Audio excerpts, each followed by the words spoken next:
Graça e paz, queridos irmãos, em nome do nosso Senhor e Salvador, Cristo Jesus. Amém? Eu quero convidar toda a igreja a abrir suas Bíblias no livro de Ruth. Será o livro da nossa meditação por alguns domingos, o livro de Ruth, livro que nos conta uma história maravilhosa que nós sempre temos a aprender acerca da palavra de Deus e como que ela se encaixa na nossa vida diária de forma tão perfeita. Livro de Ruth, capítulo 1. Primeiro capítulo de Ruth, farei a leitura de todo esse capítulo e peço a atenção dos queridos irmãos. Ruth, capítulo 1, já pode deixar o seu marcador de Bíblia aí, no esquema, que nós teremos aí alguns domingos para estudar, para aprender a palavra de Deus acerca desse livro maravilhoso. E o texto da palavra de Deus nos diz o seguinte: nos dias em que os juízes julgavam, houve fome na terra de Israel. E um homem de Belém de Judá foi morar por algum tempo na terra de Moabe, com sua mulher e os seus 2 filhos. Este homem se chamava Elimeleque, e sua mulher se chamava Noemi. Os filhos se chamavam Malom e Quilion, eram efrateus de Belém de Judá. Foram à terra de Moabe e ficaram ali. Algum tempo depois, Elimeleque, o marido de Noemi, morreu, e ela ficou sozinha com os 2 filhos. Estes casaram com mulheres moabitas.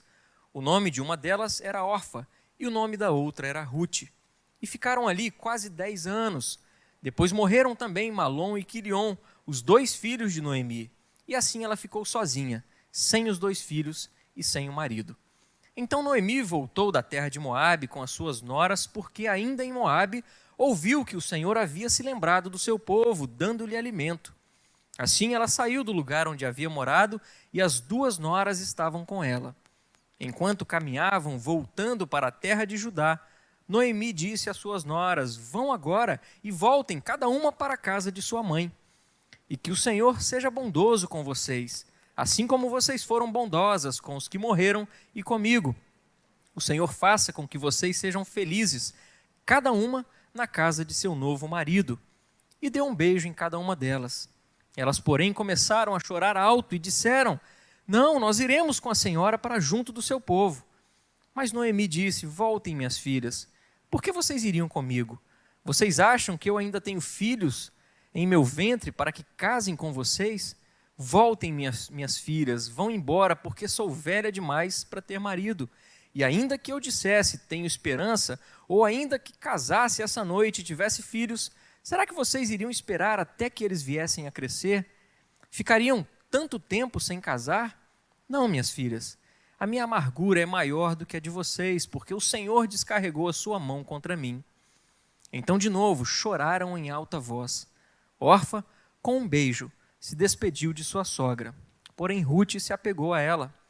Então Noemi disse: veja, a sua cunhada voltou para o seu povo e para os seus deuses, vá você também com ela. Porém Ruth respondeu: não insista para que eu a deixe, nem me obrigue a não segui-la, porque aonde quer que você for, irei eu, e onde quer que pousar, ali pousarei eu. O seu povo é o meu povo, o seu Deus é o meu Deus. Onde quer que você morrer, morrerei eu, e aí serei sepultada. Que o Senhor me castigue, se outra coisa que não seja a morte me separar de você. Quando Noemi viu que Ruth estava mesmo decidida a acompanhá-la, deixou de insistir com ela.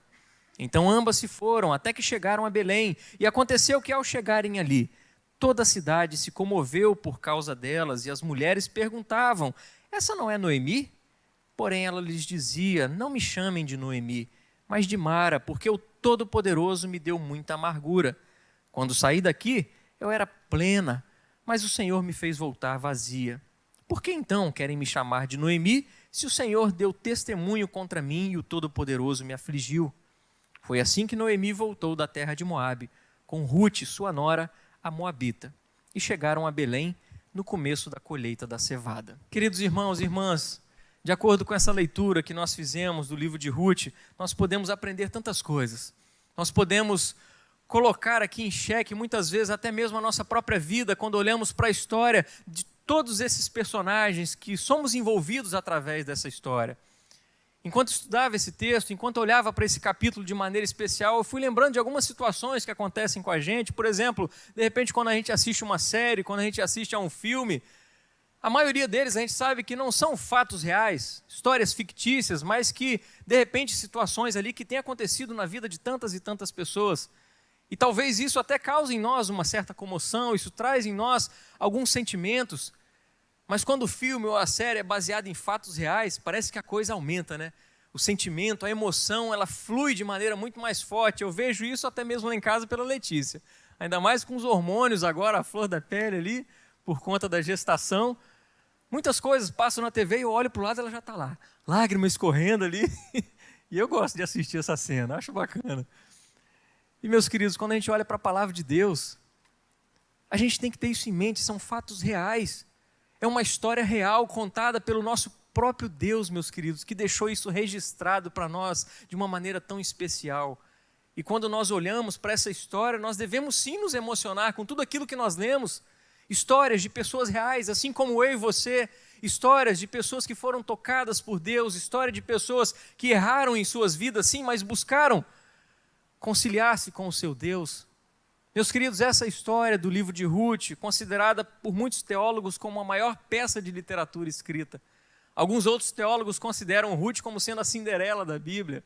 Uma história tão bonita, uma história de uma moça, uma menina pagã, que saiu da sua terra, uma terra completamente devotada a tantos outros deuses, mas que em um certo momento de sua vida ela foi alcançada pela graça salvadora de Deus. E meus queridos, a história nos conta realmente a realidade dessa jovem menina Ruth, uma história de redenção, uma história de amor, uma história de graça, uma história de esperança, e por que não dizer, meus queridos, que é uma história que nós precisamos muito nos familiarizar com ela, em um sentido muito íntimo, porque trata acerca do Deus da provisão, ou do Deus da providência, se você preferir assim, e é exatamente o título da nossa série de mensagens desses domingos, o Deus da provisão. E eu convido você a refletir acerca disso, a perceber aquilo que Deus já tem feito na sua vida e que com certeza quer fazer muito mais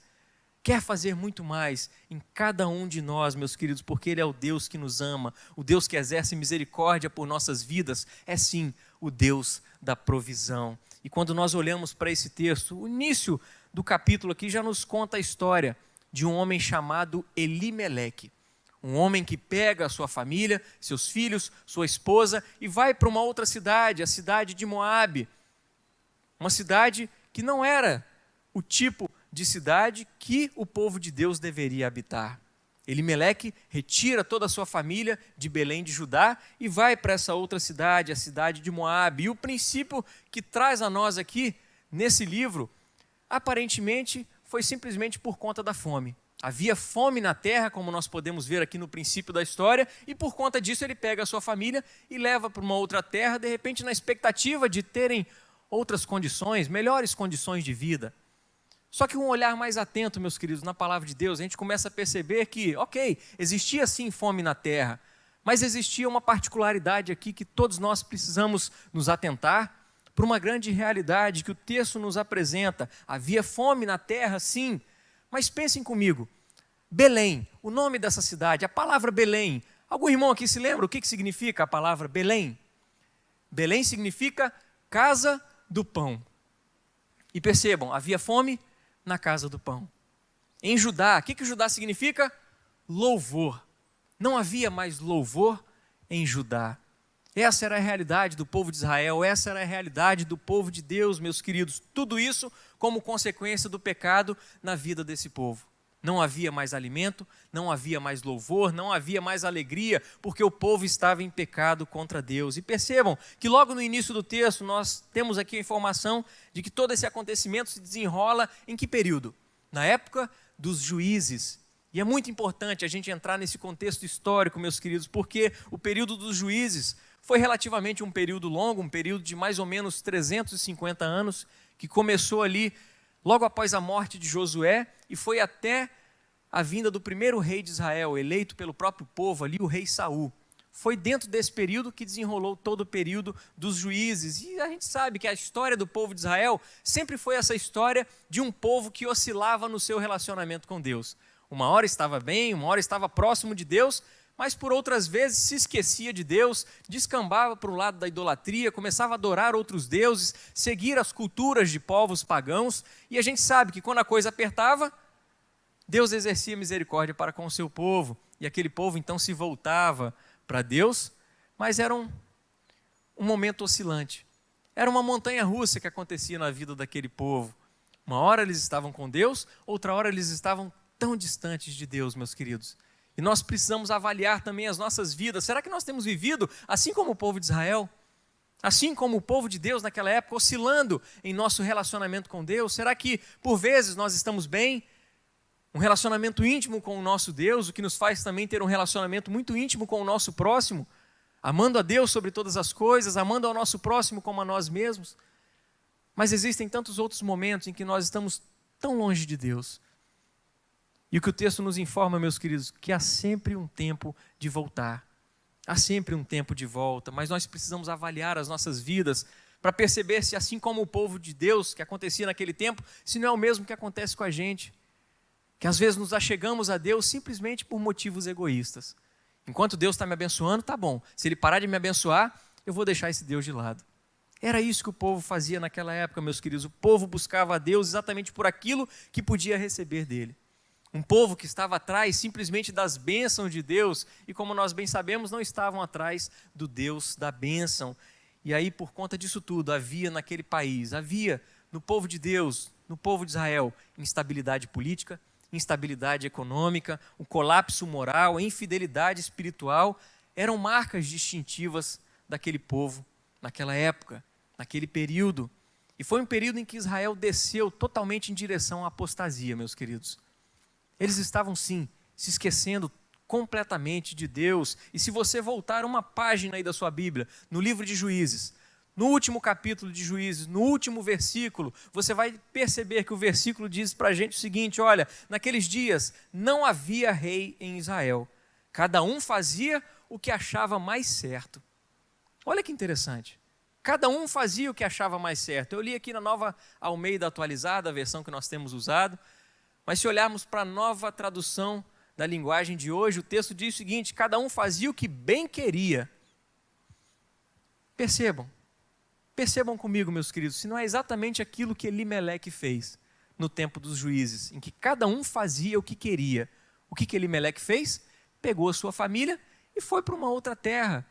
Tudo isso porque Elimeleque não percebeu a real condição da sua casa, do seu povo, uma condição de pecado. Ele deixou de enxergar toda a situação daquela crise que eles estavam enfrentando como sendo uma punição, uma disciplina do Senhor Deus ao seu povo. Ele deixou de enxergar dessa maneira e achou que fazendo as coisas do seu jeito, daria tudo certo.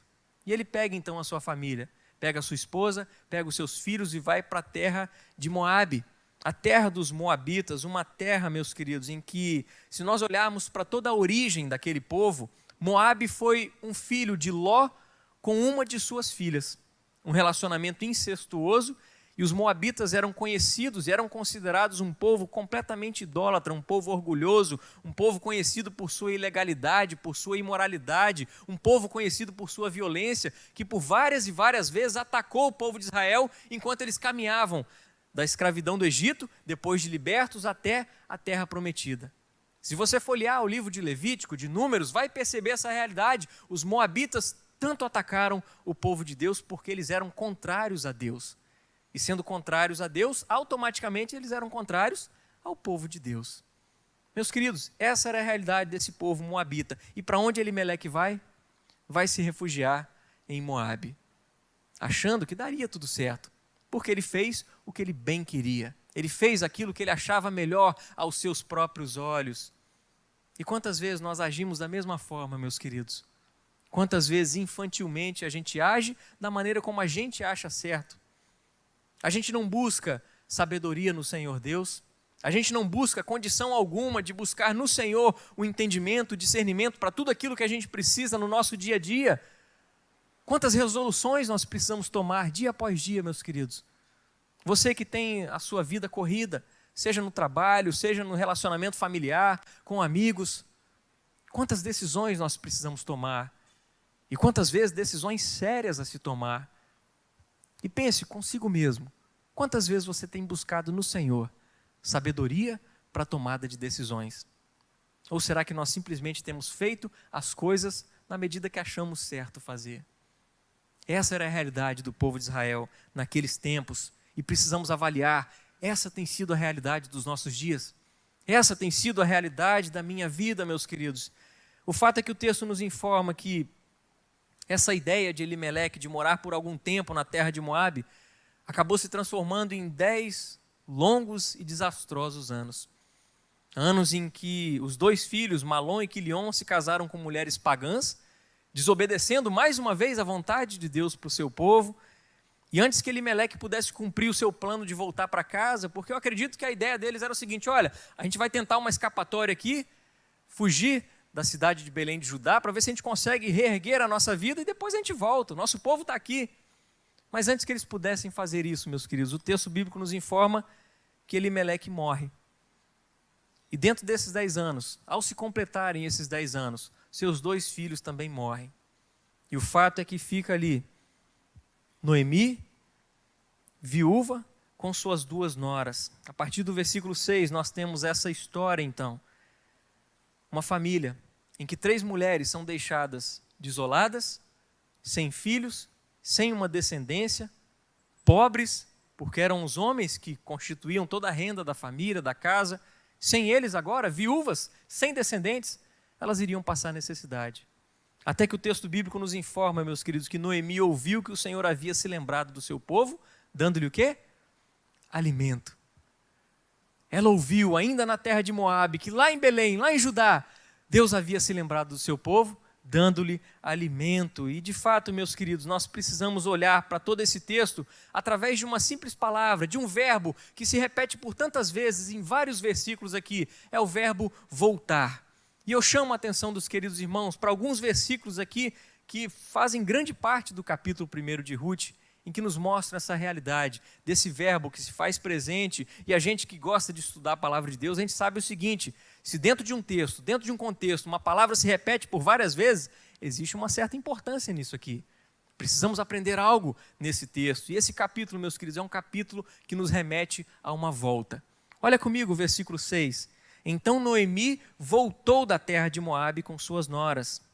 Versículo 7. Enquanto caminhavam, voltando para a terra de Judá. Versículo 8. Disse-lhes Noemi: vão agora e voltem cada uma para a casa de sua mãe. Versículo 11. Voltem, minhas filhas. Versículo 12, novamente, voltem, minhas filhas. Versículo 15, veja, a sua cunhada voltou para o seu povo. Versículo 21, mas o Senhor me fez voltar vazia. E por fim, meus queridos, o versículo 22 diz: foi assim que Noemi voltou da terra de Moabe. A realidade é essa, meus queridos, é ou não é um capítulo que nos fala acerca de volta? E que nós precisamos nos atentar para essa mesma realidade, porque agora o texto bíblico nos apresenta simplesmente 3 personagens, 3 mulheres. A história de 3 mulheres que muito tem a ver também com as nossas vidas e que nos auxiliarão a avaliar de uma maneira muito humilde a postura que nós temos diante do nosso Deus, a postura que nós temos diante do nosso próximo, em como temos levado o nosso dia a dia nesse relacionamento com Deus, nesse relacionamento com o nosso próximo. Sabe por quê? Porque a história de vida de cada uma dessas mulheres, tanto de Orfa, como de Ruth, como de Noemi, são histórias completamente diferentes. E que, como eu disse, muito tem a ver com as nossas vidas. E eu gostaria que a gente olhasse para a história de cada uma delas a partir da seguinte perspectiva. Quando a gente olha para a história de Orfa, a gente pode olhar para a história de uma moça que era uma quase crente. Quando a gente olha para a história de vida de Ruth, a gente pode olhar para a história de uma moça que era de fato aquela recém-convertida, uma nova crente. E quando a gente olha para a história de Noemi, a gente pode olhar para a história daquele crente desviado. E nós vamos ver nesse domingo, hoje, vamos ver apenas 2 dessas histórias, a história de Orfa e a história de Ruth. E vocês vão ficar com um gostinho aí para o próximo domingo, acompanhar junto conosco a história de Noemi. Acompanhe comigo então a história de Orfa, que a partir do versículo 6, versículo 7, nos mostra que essas 3 mulheres partiram juntas. Partiram juntas, voltando para Belém de Judá. E olha que interessante, meus queridos, Noemi sabe que não pode oferecer às suas noras perspectivas, expectativas de uma melhora de vida diante daquela condição miserável que elas estavam vivendo. E a partir do versículo 8, versículo 9, o que ela diz para suas noras? Olha, vão agora e voltem cada uma para a casa de sua mãe, e que o Senhor seja bondoso com vocês, assim como vocês foram bondosas com os que morreram e comigo. O Senhor faça com que vocês sejam felizes, cada uma na casa de seu novo marido. Percebam, meus queridos, que Noemi abençoa as suas noras. Ela traz palavras de bênção para suas noras e que procura enviá-las de volta para suas famílias, eu acredito que com a melhor das intenções. Ela acredita que elas conseguiriam ser muito mais felizes, encontrariam, de repente, uma razão para suas vidas se elas voltassem para suas antigas famílias, voltassem para Moabe, procurassem um outro marido. Com certeza, Noemi estava no seu coração ali com a melhor das intenções. E, meus queridos, Noemi também sabe que se elas voltassem para Belém, para Judá, duas moças jovens moabitas, com certeza elas não conseguiriam se casar com mais ninguém dali. Noemi tinha isso no seu coração. Ela queria poupar aquelas duas jovens de um certo desprezo, de uma certa situação constrangedora na vida de cada uma delas. Por isso que ela insiste com aquelas meninas, olha, voltem para os seus antigos lares, voltem para suas mães, ou em outros versículos nós vemos aqui, voltem para os seus deuses. Noemi insiste, meus queridos, e nós podemos ver a postura de vida daquelas duas jovens, quando no versículo 10 nós somos informados, palavras delas, não, nós iremos com a senhora para junto do seu povo. Meus queridos, palavras de pessoas que eram íntimas, que tinham um relacionamento de proximidade, pessoas que se amavam, sabe por quê? Porque diante de toda a insistência de Noemi, o versículo 9 nos diz o seguinte, que a resposta daquelas meninas era o seguinte, elas choraram. E não foi um choro qualquer, elas choraram alto. Ou seja, havia um relacionamento aqui, havia amor entre essas três. Havia algo tão importante aqui, meus queridos. Elas não queriam se separar, elas queriam estar juntas. Mas olha que interessante, Noemi insiste nos versículos 11, 12 e 13, voltem minhas filhas, porque vocês iriam comigo, vocês acham que eu ainda tenho filhos em meu ventre para que se casem com vocês? Voltem minhas filhas, vão embora porque eu sou velha demais para ter marido, e ainda que eu dissesse tenho esperança, ou ainda que casasse essa noite e tivesse filhos, será que vocês iriam esperar até que eles viessem a crescer? Ficariam tanto tempo sem casar? Não, minhas filhas. E para a nossa cultura pode parecer estranha essa fala de Noemi, né? Mas para a cultura deles era totalmente normal, algo que naquele tempo era chamado de casamento levirato. Pastor, o que é isso? Casamento levirato. Era uma lei que, se você olhar em Deuteronômio, capítulo 25, vai ver que foi estabelecida uma lei dizendo o seguinte, olha, se o marido morrer e existir algum irmão, ou seja, um cunhado daquela viúva, ele tem que se casar com ela se ela não tiver filhos, com qual objetivo? Qual que era a finalidade? Manter o nome da família e principalmente manter a herança daquela família na terra da promessa.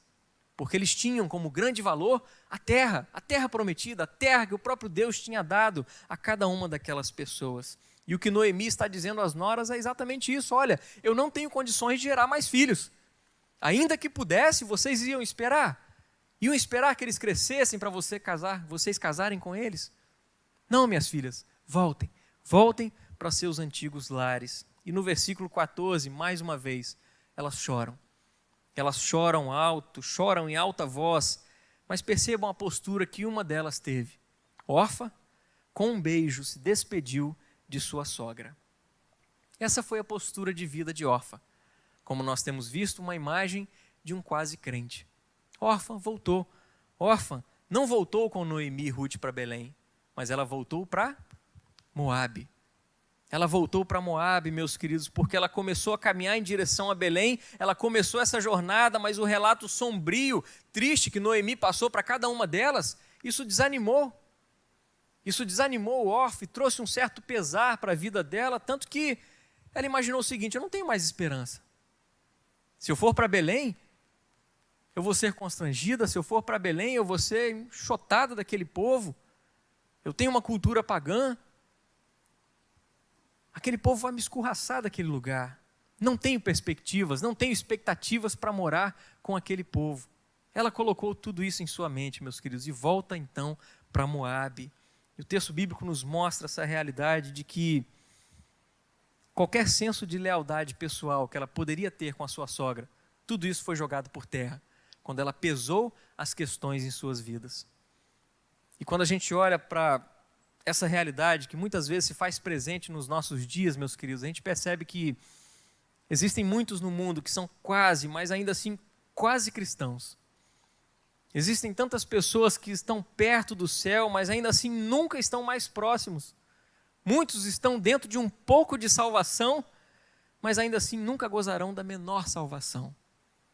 Em outras palavras, meus queridos, muitas pessoas estão na igreja exatamente porque amam um marido, amam uma esposa, uns amam os seus pais, querem obedecê-los, então eu vou na igreja porque papai e mamãe mandam eu vou na igreja.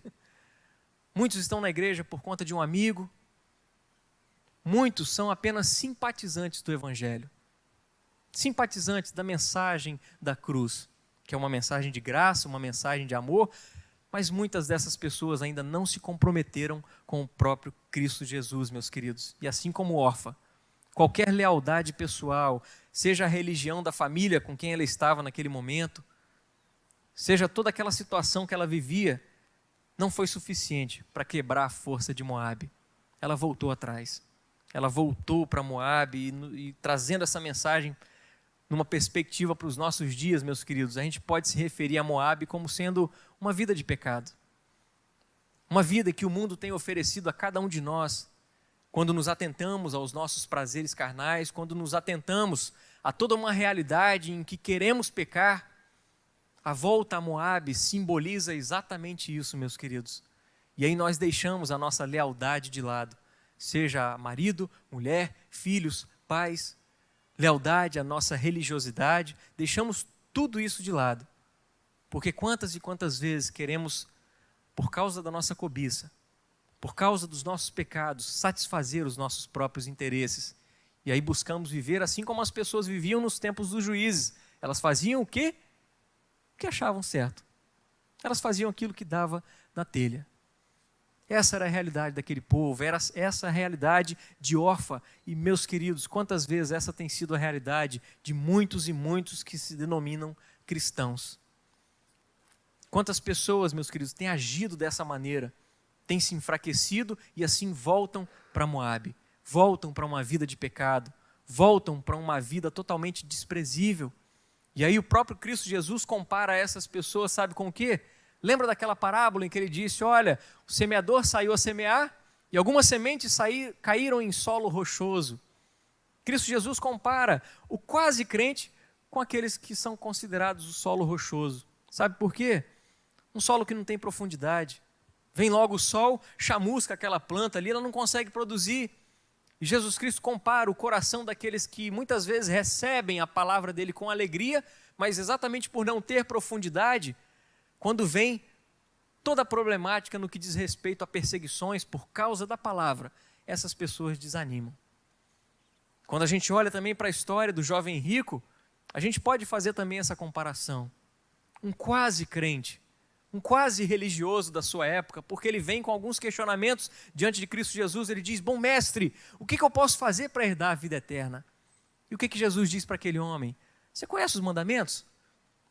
E ele diz, olha, sim, eu conheço e tenho buscado seguir a todos eles com fidelidade. E aí Cristo Jesus diz para aquele jovem, então vamos fazer o seguinte, pega todos os seus bens, vende, dá para os pobres, e aí me segue. E o texto bíblico diz que aquele jovem saiu triste, porque ele era dono de muitas propriedades, e aí se destaca para cada um de nós onde estava o coração daquele jovem.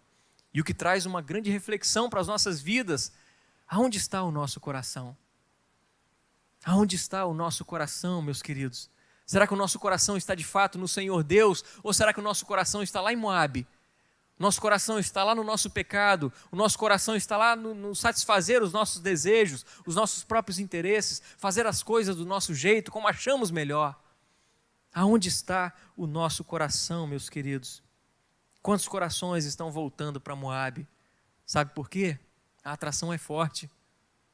Quantas tentações nós enfrentamos dia após dia, e ninguém aqui é melhor do que ninguém para dizer, não, eu sou forte, eu venço todas as minhas tentações, porque em algum momento da nossa vida nós caímos, meus queridos. Nós caímos e precisamos da força do Senhor Deus para nos levantar, para nos reerguer em todo o tempo. Percebam a história real, a história de Orfa. Ela estava a caminho de Belém, ela estava a caminho da terra prometida. Mas em um certo momento da sua história, ela voltou para Moabe. Por isso nós precisamos nos certificar de que a nossa peregrinação ao reino dos céus não seja simplesmente um desvio da nossa trajetória que temos feito simplesmente para aquele caminho espaçoso, aquele caminho largo que conduz à perdição, que conduz à destruição. Meu irmão, minha irmã, por onde você tem caminhado? Aonde está o seu coração? Será que você pode dizer que você é de fato crente em Cristo Jesus? Ou você é um quase crente? Porque nós vamos ver agora a história de Ruth. Uma história que nos anima, uma história que nos motiva a colocar cada vez mais a nossa confiança nesse Deus maravilhoso, o Deus da provisão, o Deus da promessa, o Deus que nos ama, o Deus que é misericordioso para com as nossas vidas. E eu chamo a sua atenção a partir do versículo 15. Versículo 15, quando nós olhamos para essa história, nós podemos ver que a atitude de Ruth foi completamente diferente da história de Orfa. Aqui, no versículo 14, nós vimos que Orfa, com um beijo, se despediu de sua sogra, porém Ruth se apegou a ela. E olha, meus queridos, enquanto Orfa está em seu caminho de volta para Moabe, Noemi se aproxima de Ruth e continua fazendo o quê? Insistindo para que ela não prossiga nessa jornada, mas que ela volte junto com Orfa. E olha que interessante, no versículo 15, se a gente for parafrasear todo esse texto aqui, a gente percebe as palavras de Noemi no seguinte sentido: olha, veja, a sua cunhada voltou. Por que você não volta com ela? Se você for esperta, se você for sábia, você vai fazer assim como a Orfa. Seja prudente, volte com ela, porque as melhores chances para a sua vida estão voltando para Moabe. Não vá comigo para Belém, não vá comigo para Judá. Orfa é sábia, Ruth, se você tiver algum senso, siga a sua cunhada. Meus queridos, e aqui nós podemos perceber as palavras de Ruth como sendo aquelas palavras talvez das mais famosas do Antigo Testamento e que muitos de nós conhecemos até de cor. Palavras maravilhosas em que ela chega para sua sogra e diz o seguinte, a partir do versículo 16: não insista para que eu a deixe. Não insista para que eu a deixe, nem me obrigue a não segui-la, porque aonde quer que você for, irei eu. E aonde quer que pousar, ali pousarei eu. O seu povo é o meu povo, o seu Deus é o meu Deus. Aonde quer que você morrer, morrerei eu, e aí serei sepultada. Que o Senhor me castigue, se outra coisa que não seja a morte me separar de você. E eu faço essa pergunta para os queridos irmãos: o que aconteceu com Ruth? Para ela ter essa resposta extraordinária, para ela trazer essa resposta maravilhosa para sua sogra, porque em um primeiro momento ela vê Orfa ir embora. Mas o que aconteceu com Ruth, meus queridos? E o texto claramente nos mostra, de fato, o que aconteceu. Ruth foi convertida. Ruth foi alcançada pela maravilhosa graça do nosso Deus. E isso, meus queridos, o texto nos deixa muito claro. Nós podemos ver isso de várias maneiras, se a gente se atentar aos detalhes aqui do texto. E eu chamo a sua atenção para olhar para algumas palavras que Ruth traz aqui nessa narrativa, palavras que ecoam toda aquela linguagem do povo da aliança de Deus, do Deus que fez uma aliança com o seu povo. Olha o seguinte, Deus havia dito a Israel, lá em Êxodo, capítulo 6, versículo 7, eu os tomarei por meu povo e serei o seu Deus. E quais foram as palavras de Ruth? O seu povo é o meu povo, o seu Deus é o meu Deus. Percebam as palavras do próprio povo da aliança na boca de Ruth, a moabita. Aquela que antes servia a outros deuses, uma menina pagã, uma menina que agora foi resgatada de sua vida de pecados, de sua vida de prostituição cultural, de sua vida de adoração a outros deuses, e agora é trazida através da graça de Deus para um ambiente totalmente diferente. E ela entende agora o que é ser amada. Não é à toa que elas choraram alto por conta de toda aquela situação que elas estavam enfrentando, ainda mais Noemi desanimando-as de seguir viagem. Mas Ruth permanece. O texto nos diz que Ruth se apega à sua sogra. Isso é maravilhoso, meus queridos irmãos e irmãs. Percebam o que ela está fazendo. Ela está abraçando a aliança de Deus por conta própria, não porque ela foi ousada, mas porque ela entendeu que foi alcançada pela graça. Isso deve nos fazer refletir, nos fazer pensar que se de fato nós somos alcançados pela graça, meus queridos, isso transforma as nossas vidas diárias de maneira que a gente pode buscar e ter um relacionamento maravilhoso com Deus e com o povo desse Deus. É exatamente isso que o texto mostra para nós aqui, meus queridos. O seu povo é o meu povo, porque o seu Deus é o meu Deus. Olha que palavras maravilhosas, meus queridos, porque Ruth também continuou enfrentando todo tipo de desânimo que Noemi trouxe para ela. Apesar de ter se apegado à sua sogra, Noemi continuou insistindo. Volta com a sua cunhada, volta para Moabe. E olha que interessante, no versículo 17, Ruth declara o seguinte: que o Senhor me castigue, se outra coisa não seja a morte me separar de você. Percebam que Ruth usa a palavra Senhor, o nome Senhor. Um nome utilizado por ela aqui simbolizando exatamente esse Deus da aliança. A forma como Deus se manifestou ao povo de Israel, os tirando da escravidão do Egito, ele se manifestou dessa forma: eu sou o Senhor, ou seja, eu sou o Deus da aliança. E Ruth usa exatamente esse nome, porque ela se apropria agora dessa realidade na sua vida. E é por isso que ela disse: o seu povo é o meu povo, o seu Deus é o meu Deus. E as palavras de Ruth, meus queridos, devem ecoar nas nossas vidas nesse mesmo sentido. Ruth não poderia se desapegar de Noemi exatamente porque ela não conseguia mais se desapegar de Deus. E se nós dissemos que de fato amamos a Deus sobre todas as coisas, meus queridos, nós não podemos abrir mão do nosso próximo também. Cometemos falhas, sim, muitas. Somos pecadores, erramos em primeiro lugar para com o nosso Deus. E por conta disso também falhamos com o nosso próximo. Mas existe um Deus perdoador. Existe um Deus de graça, existe um Deus de misericórdia que quer restaurar os nossos relacionamentos, meus queridos. Que em primeiro lugar restaurou o nosso relacionamento com Ele através de Cristo Jesus. E que se nós entendemos isso, dia após dia, nós devemos lutar para que os nossos relacionamentos aqui sejam restaurados. A igreja crê nisso? Particularmente eu achei muito fraco esse amém. A igreja crê nisso? Em nome de Jesus, vamos viver essas realidades, a começar em mim. Pastor, pecador. Amém, Sidney? Amém, meu irmão. Estamos juntos em nome de Jesus.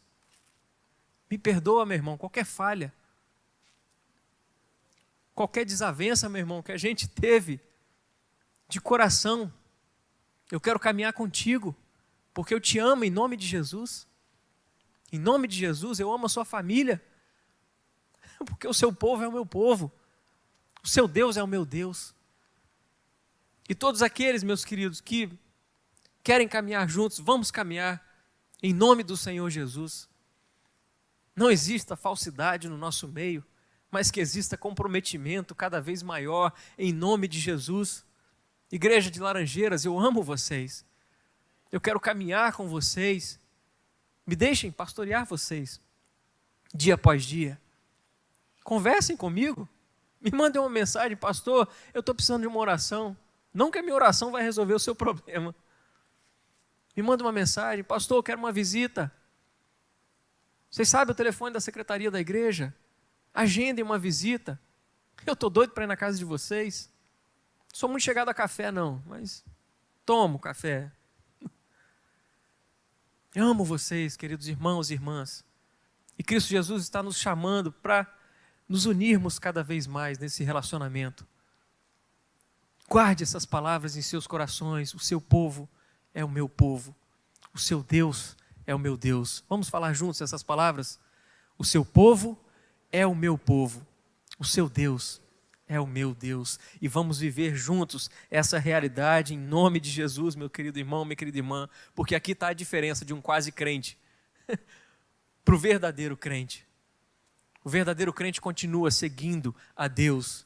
O verdadeiro crente olha para Moabe, olha para trás, olha para uma vida de pecado e deixa tudo isso de lado e se apoia na graça de Deus.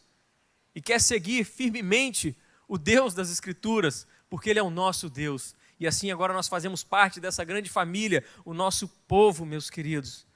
O novo crente, ele conta o alto custo claramente. Ele coloca na balança: olha, realmente vão ter dificuldades porque eu sigo a esse Deus. O próprio Cristo Jesus afirmou o seguinte, dizendo: olha, no mundo passareis por aflições, mas tende bom ânimo, porque eu venci o mundo. Vale a pena a gente reafirmar essa essa frase de Cristo Jesus, palavras verdadeiras, porque nós podemos nos apropriar dessa realidade e perceber que se o nosso discipulador, o nosso mestre, se Cristo Jesus venceu esse mundo que é tão difícil para nós, meus queridos, se ele venceu, ele dá essa palavra para cada um de nós: eu venci o mundo, e se ele venceu, nós vencemos com ele. Nós vencemos com ele. Nós somos muito mais do que vencedores em Cristo Jesus. É claro que muitas vezes nós falhamos, nós pecamos, nós erramos com o nosso Deus, erramos com o nosso próximo, mas a palavra de Deus sempre nos confronta com o nosso pecado. Nós vimos isso nessa manhã. A palavra de Deus, toda a Escritura é inspirada e útil para o ensino, para a repreensão, para a correção, para a educação na justiça, a fim de que o homem de Deus seja perfeito e perfeitamente habilitado para toda boa obra. Nessa parte de que a palavra de Deus nos repreende, ela simplesmente mostra o nosso pecado, ela expõe o nosso pecado e depois mostra uma forma em que nós podemos nos corrigir com isso, olhando para Cristo Jesus, recebendo dele palavras de vida. E percebam que dentro desse contexto, tanto de Ruth quanto de Orfa, até mesmo o contexto de João capítulo 6, em que Cristo Jesus, através das suas palavras, deixou muita gente preocupada. Muitos diziam para Jesus, muitos dos seus seguidores: Jesus, que palavras duras, palavras difíceis, como é que a gente pode continuar seguindo o Senhor se você continuar dando essas bofetadas na gente? E o texto diz que muitos foram embora. E aí Cristo Jesus vira para os seus 12 discípulos e diz: e aí, vocês também querem ir embora? Vocês querem ir embora também? E quais foram as palavras de Pedro? Para onde nós iremos? Para onde nós iremos se só tu tens as palavras de vida eterna? E meus irmãos, de fato, só Cristo Jesus tem palavras de vida eterna para cada um de nós, palavras que o mundo não pode trazer para nós. Os prazeres dessa vida não podem preencher o espaço que é única e exclusivamente do nosso Deus. Só Ele tem o real prazer para cada um de nós. A verdadeira alegria, contentamento, felicidade, tudo isso nós encontramos apenas em Deus, em Cristo Jesus, e não nesse mundo, meus irmãos. Não vamos abrir disso, não vamos abrir mão disso. Vamos cada vez mais crer que Cristo Jesus está conosco, nos deu o seu Santo Espírito. Nós cantamos essa oração: há um doce Espírito aqui. E eu sei que é o Espírito de Deus. Tenha esse discernimento, meu irmão, minha irmã, que o Espírito de Deus está em você, que habita na sua vida e que quer fazer com que o nosso olhar esteja fixo em Cristo Jesus, para que assim a gente possa amar como Ele amou. Amém? Só Ele tem palavras de vida eterna. Algo no texto que vale a pena a gente observar também, meus queridos, é que normalmente Ruth é chamada de quê? Moabita. Não é verdade? O texto nos mostra essa realidade, que Ruth é sempre chamada de Moabita. Parece que essa etiqueta não consegue sair da vida de Ruth. E olha que interessante. Ruth foi exclusivamente essa pessoa moabita que abraça as boas novas e tem o Deus da aliança como seu Deus. Sabe o que isso ensina para cada um de nós, meus queridos? Que Deus não faz acepção de pessoas. Deus está sempre atraindo pessoas para si. É claro que Ele tem sim um povo exclusivamente seu, zeloso de boas obras, mas Ele tem atraído cada vez mais e mais e mais pessoas. Sabe como? Agindo com graça a partir da minha vida e da sua vida, porque quando nós amamos o nosso próximo, nós demonstramos a esse mundo que somos de fato discípulos de Cristo Jesus. E aí mais e mais pessoas querem conhecer a Cristo Jesus. Por isso, meu irmão, minha irmã, seja usado por Deus. Vamos juntos amar. Vamos amar o nosso próximo, vamos amar as pessoas. Amar, porque Deus nos ama infinitamente. E essa é a beleza do Evangelho que nós conhecemos. Sempre há um lugar à sombra das asas do Onipotente. Debaixo das asas do nosso Deus há lugar para todos. Não importa onde estivemos, não importa de onde saímos, não importa até mesmo aonde caímos em meio à caminhada de volta ao lar celestial. Ele está pronto para nos resgatar, para nos levantar, para nos colocar de pé. A gente precisa prestar atenção nessa realidade, meus queridos. Há um lugar para todos aqueles que, como Ruth, creem no Deus da aliança, no Deus da promessa, no Deus da provisão. Creia no Deus Todo-Poderoso e vamos juntos servir a esse Deus, amando-o sobre todas as coisas e amando ao nosso próximo como a nós mesmos. Amém? Feche seus olhos, vamos falar com o nosso Deus. Pai de amor, de graça, de misericórdia, de bondade, o Senhor que é um Deus justo, o Senhor que é um Deus bom, o Senhor que é um Deus que atenta às nossas necessidades. Deus, continua com teu amor nos cercando dia após dia. Envolve-nos completamente, Deus, porque muito precisamos do Senhor. Muito precisamos da tua graça, do teu amor, somos dependentes de ti. Manifesta, Deus, a cada um de nós o teu carinho dia após dia, e que o nosso coração, Deus, exploda de gratidão por saber que o Senhor tem cuidado de nós, Pai. Obrigado. Obrigado porque muito mais do que atender às nossas necessidades físicas, o Senhor tem atendido nossas necessidades espirituais, trazendo aquele renovo para todos, trazendo paz ao nosso coração, trazendo consolo, trazendo conforto que muito precisamos, Deus.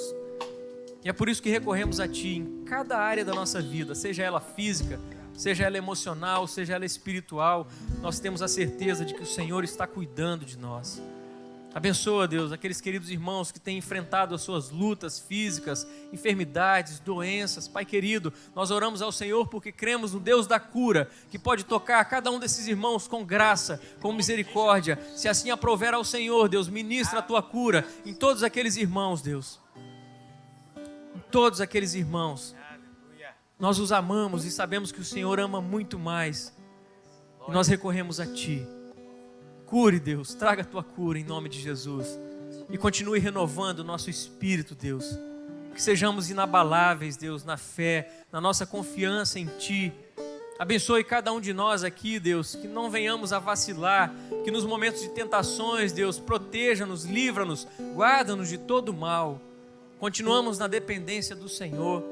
Pai querido, que durante essa semana, cada um de nós aqui na sua vida diária, seja nos estudos, seja no trabalho, continuamos a depender de Ti, nos dê sabedoria, instrua, Deus, os nossos pensamentos, nos dê comunhão com o Senhor e comunhão com o nosso próximo. Aviva o Teu povo em nome de Cristo Jesus, promova isso no nosso meio. Nós somos o Teu povo, o Senhor é o nosso Deus, Pai. Aqueles irmãos que farão viagens, abençoa, Deus, proteja, guarda, Pai querido, cada pensamento nosso, cada palavra, cada ação, que possa estar debaixo dos Teus cuidados. E que assim, meus queridos, que a graça do nosso Senhor e Salvador Cristo Jesus, o amor de Deus, o nosso eterno Pai, que a comunhão, a consolação do Espírito Santo do Senhor seja sobre a nossa vida, a nossa família, o nosso lar, que seja sobre todo o povo de Deus espalhado pela face da terra, e que seja assim não só hoje, mas oramos para que seja assim para todo sempre. Amém e amém.